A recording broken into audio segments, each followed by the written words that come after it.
клетка, за да са в по-голяма безопасност в зоната, но решиха да стартират така. Тяхно право е да избира стартова позиция.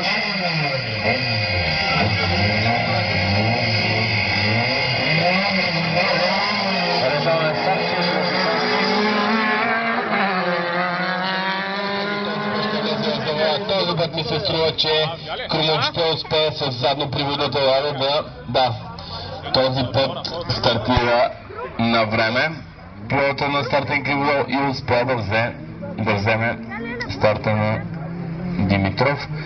Сега да видим как ще продължат двамата, защото имам чувство, че автомобилите имат възможност да направят една сериозна битка в тази серия, макар че този с номер 13 е в по-слабата като клас група 1X2, докато на Димитров е в 1X3. Но ако погледнем представянето им в състезанията до момента, Крумов има победа в класирането за и трето място в Монтана и с общо 16 точки е временния втори. Иначе разбира се, в 1X2 той е лидер, а Борислав Димитров има второ място в 8 точки до момента има, а едва 6-то място в разглед в едноприводните автомобили и 4-то в Мадан, но в своя клас е с две първи места.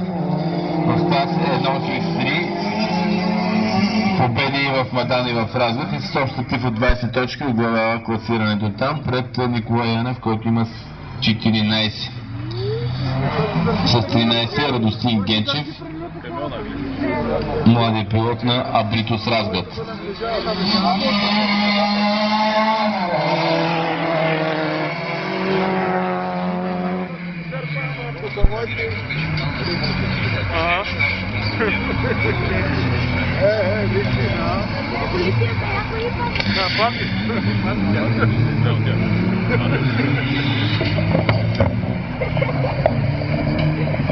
Докато върви